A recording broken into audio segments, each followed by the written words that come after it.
Hey everybody, welcome back. This is Cave Digger 2. And really, this game is a Western Frontier Borderlands type of looter shooter that's kind of addicting here. So, as always, let's go ahead and check out the settings, because there is plenty of stuff here. You have your normal smooth turning, height adjustments, you could sit in a chair, all that good stuff. So as far as settings goes, they pretty much have everything that you need in order to have a comfortable experience.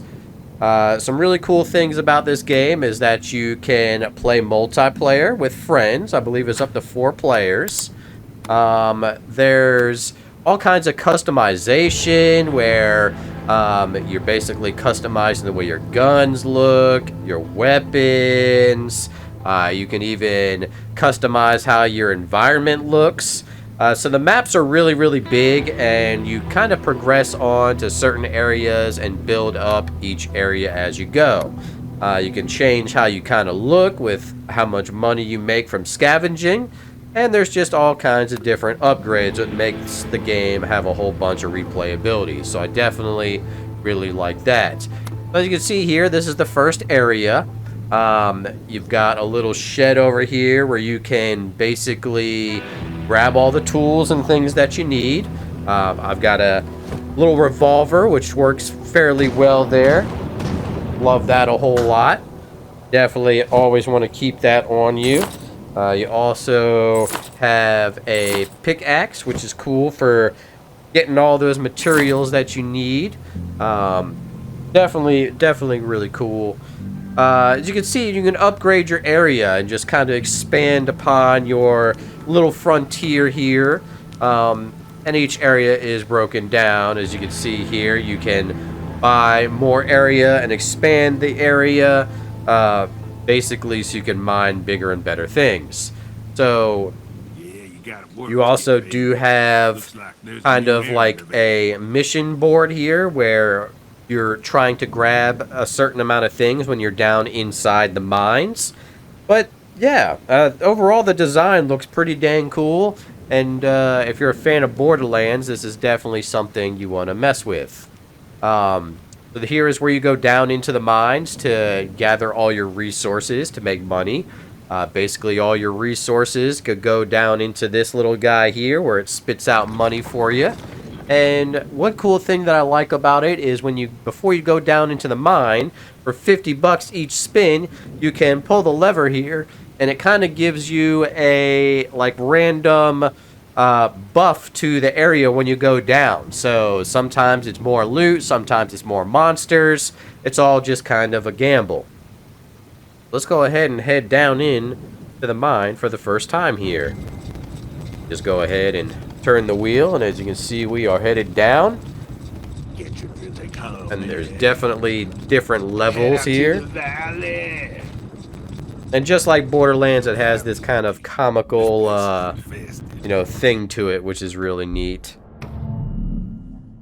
Want to get out your pistols here because there are enemies. That's the spirit. Give him the old wheel gun welcome. Yeah, just like I said, like Borderlands, it has this funny. Holy crap! What is that? Oh. And to reload, you kind of just. Damn rock his feet. That was close. You kind of just flick your wrist to reload your revolver here. Well done, rookie.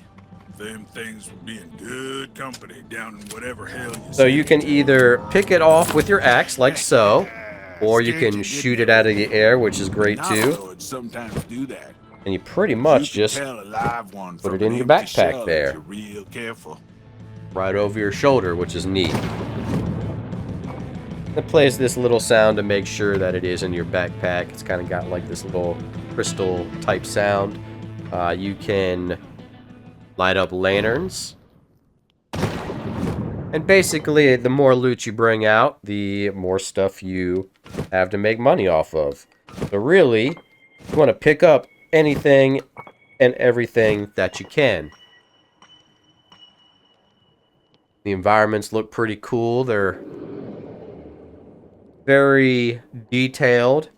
And just once again, I'm getting a whole Borderlands vibe off of it. So if you're into that, that's definitely what the style of art is.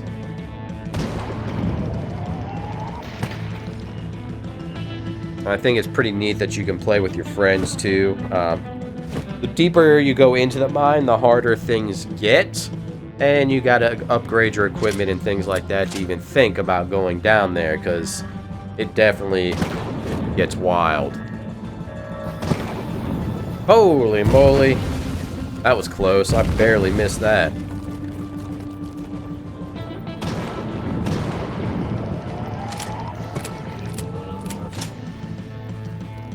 Like this.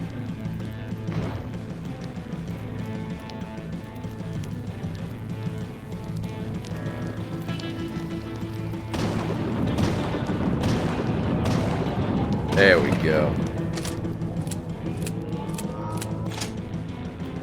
I like grabbing things right out of the air. That's awesome.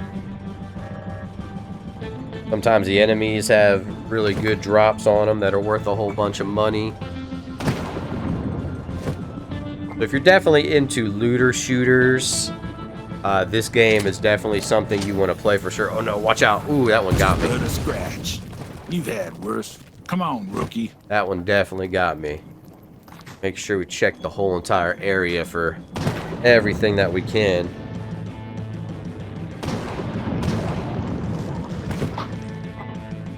Not maximizing your time in here is not good. As you can see, the enemies definitely respawn too, so you kind of have to weigh your options. But ammo seems to be unlimited, at least with the revolver here. You really can't go wrong with that. You really can go back anytime you want. But as I said, the farther down you get, the harder enemies get. And your equipment sometimes just isn't good enough to mess with all that. So I like to get a good run of some gems and then try to head back as soon as possible. Got your little finger light here. Alright, so there we go. Oh. Go ahead and head back up.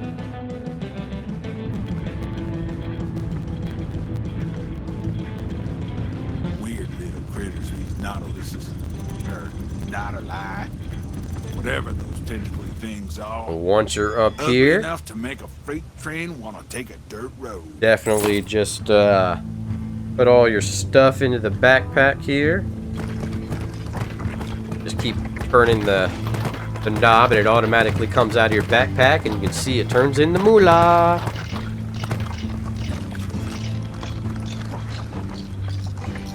And the money is just basically made to upgrade all your stuff. That's a pretty neat little game, that's for sure. I definitely like it. I like the style of it. I like the gameplay loop. If you have friends to play with, it's definitely something that you want to get into with a group of friends. That it would be much more fun, that is for sure. I definitely think it's worth the purchase. As always, I'll have a 25% off coupon there in the description below if you think it's something you might want to mess with. But overall, it's a pretty clean game, and I think they did a great job on the exploration part of it. And you know, things definitely get harder the further down you go. As you can see here, you can pretty much walk to any of the environments if you want, but if you want to upgrade the area, you definitely need to buy into it, that is for sure. But it's got a great sense of scale to it. The humor's pretty good to it. If you're a fan of Borderlands, it's definitely something you want to play. You know, the game overall feels very smooth. There's really no hiccups or anything like that. They've definitely spent their time creating the environments and making sure everything runs the way it should. So I can definitely commend the developers for that. Yeah, so overall, that's really all I have to say too much about it. It's a really simple and easy game to play, but it does get very in-depth with upgrading and, you know, expanding your bases. and enemies can get real wild, so I would definitely bring friends to play with. So as always, if you like what you saw, make sure you like, comment, subscribe, hit that notification bell, and we'll see you on the next episode. Happy hunting.